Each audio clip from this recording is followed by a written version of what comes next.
தளபதி விஜய் என்றாலே தமிழ் சினிமாவுடைய வசூல் சக்கரவர்த்தி என்ற பட்டத்திற்கு சொந்தக்காரர் அப்படின்றத யாராலுமே மறுக்க முடியாது.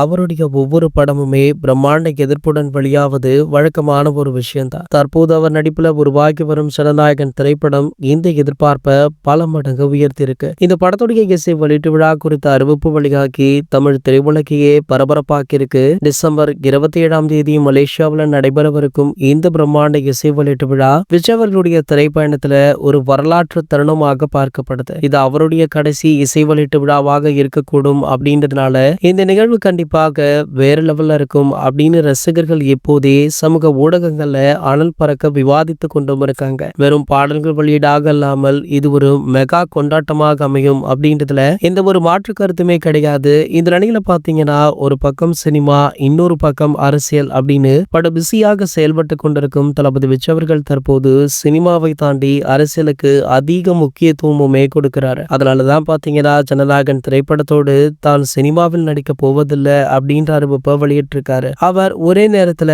சினிமா, அரசியல் ரெண்டுத்திலுமே பயணிக்கலாம். அந்த திறமையுமே அவருக்கு இருக்கு. இருந்தாலும் கூட அரசியல்ல முழு ஈடுபாடோடு செயல்பட வேண்டும் அப்படின்றதன் காரணமாகவே சினிமாவை ஒரு பக்கம் தள்ளியுமே வச்சிருக்காரு. இந்த நிலையில தற்போது தாவேகா கட்சிக்கு பல பிரபலங்கள் தொடர்ந்து ஆதரவு கொடுத்துட்டு இருக்க வேளையில தற்போது தாவேகா கட்சியில பிரபல காமெடி நடிகரான செந்தில் அவர்கள் இணைந்துள்ளது ஒரு மிகப்பெரிய பேசுபொருளாக மாறி இருக்கு. மேலும் பாத்தீங்கன்னா கண்டிப்பாக 2026 தாவேகா கட்சி தான் வெற்றி பெறும் அப்படின்னு பலருமே தாவேகா கட்சிக்கு வாழ்த்துக்களையுமே தெரிவிச்சிட்டு இருக்காங்க. இது போன்ற செய்திகளை பற்றி நீங்க உடனே தெரிஞ்சுக்க நம்மளுடைய சேனலை மறக்காம சப்ஸ்கிரைப் பண்ணிக்கோங்க.